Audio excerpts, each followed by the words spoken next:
You and I spoke offline about Mr. Beast. Yes. For my audience who are not familiar, that story is so fascinating. It's so inspiring.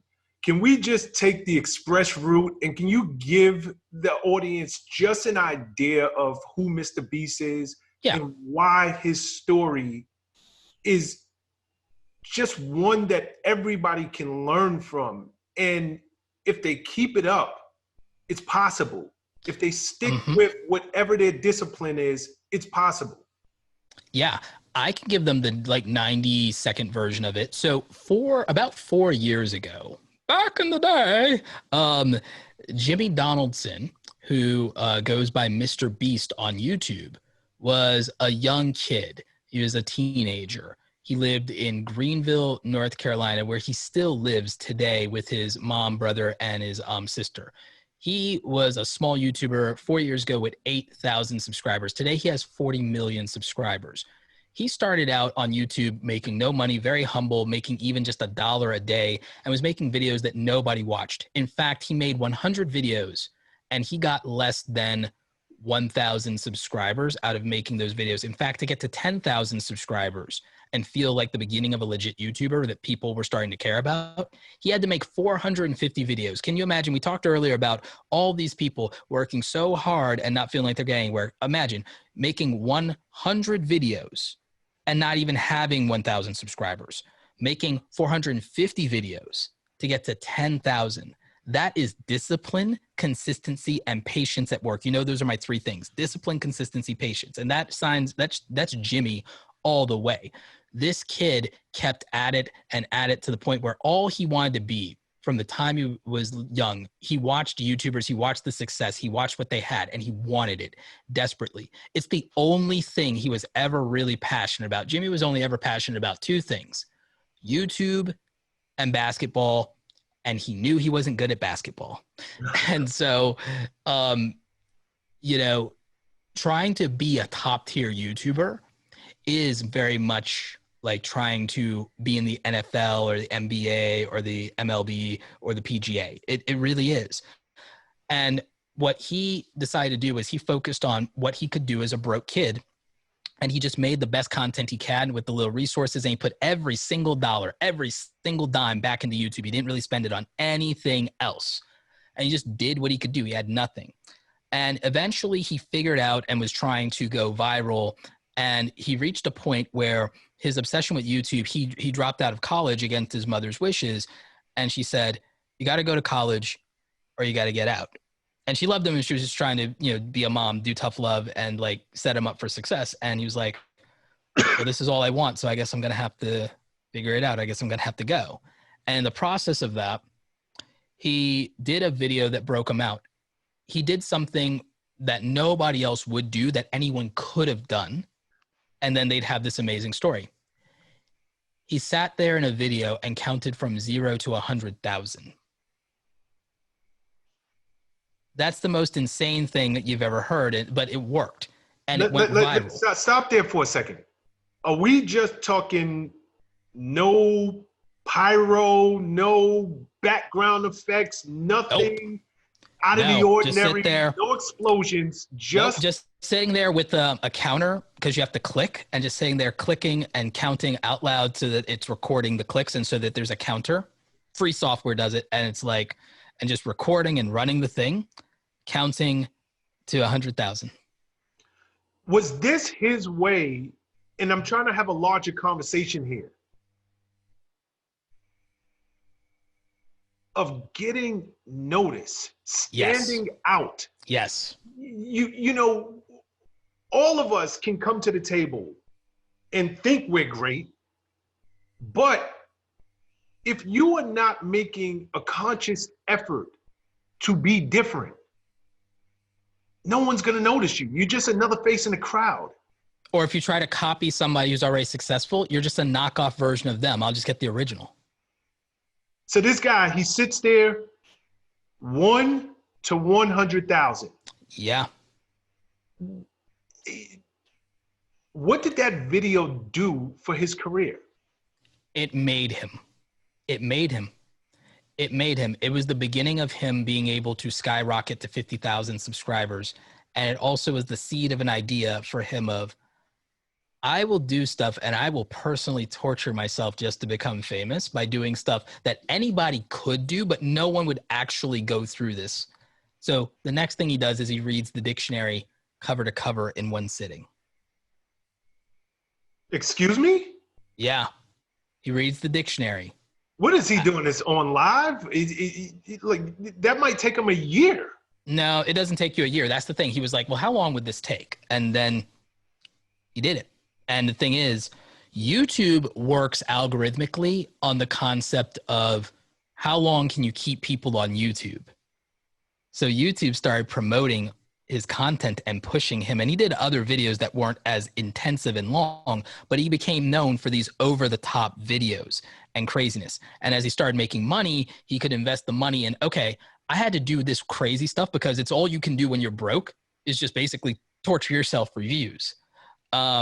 So when he got a little bit of money, he was like, great, I can put this into ideas I've had in my head that I could never execute because I had no resources. Because now he could do resources. He could figure out things.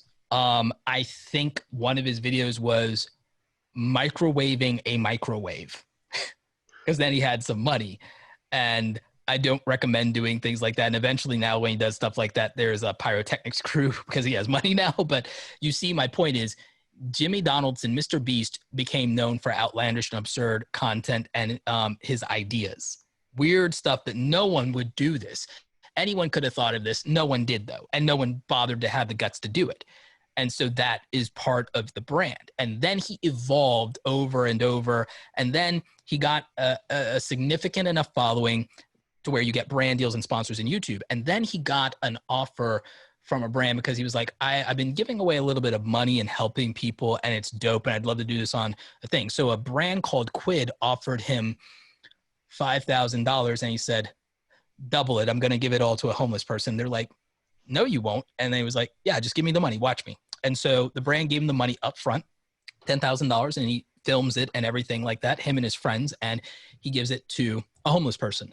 Video explodes. The brand gets so many clicks, gets so much attention. The video goes viral. It gets media coverage. It gets news coverage. And this is the beginning.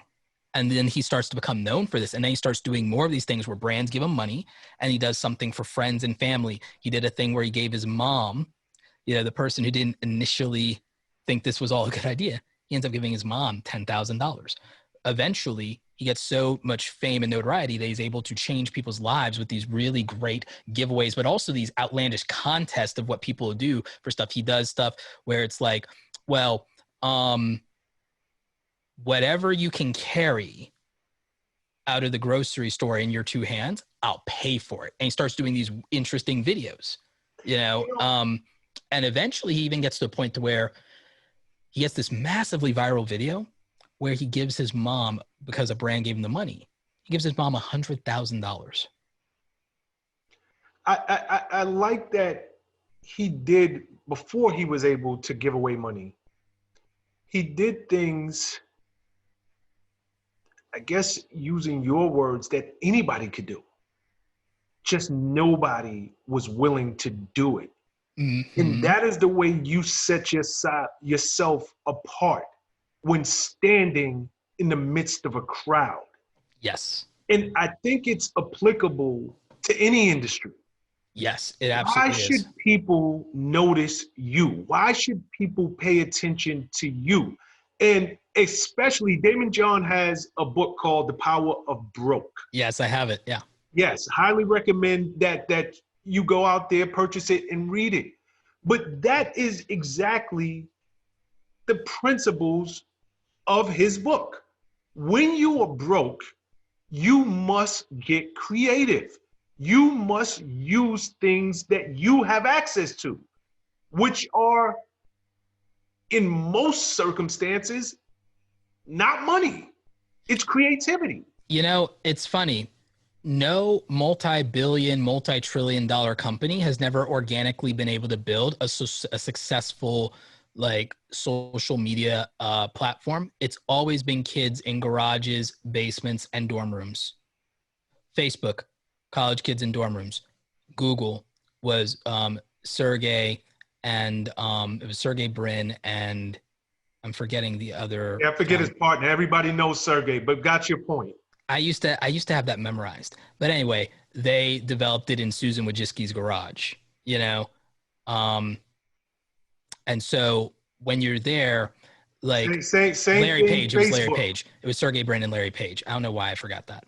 But yeah, they developed it. The YouTube, the trio of kids who used to work at PayPal, who developed the YouTube, they did it like hanging out, you know, they did it from their like, you know, laptops. They like all of these things are, MySpace was built in college. Like all of these social media platforms never happen from all these people with an abundance of resources. It's people who have little more than their ideas and just the bare minimum of means to execute on them. And that's it. And the resources are just a matter of scale at that point. But all of these things come from people's lack of resources and abundance of imagination and their desire to manifest things. And everyone is convinced that everything will change if they just had more resources. They are not doing the best they can with what they have where they are, which is, I always quote my friend Amy Landino on that. She takes that quote from Teddy Roosevelt. Do the best you can with what you have where you are. And I take that to heart. I think that is the broke experience. I think that all of us who start with nothing need to realize that we're enough. Like you got convinced you weren't enough. That's right. That is so right. That is so right. What's up, guys? Thanks for sticking with me to the end of the video. Truly appreciate you. If you like anything you heard here today, go ahead and hit that subscribe button. And if you know anybody that can benefit from this message, feel free to share. Peace and love.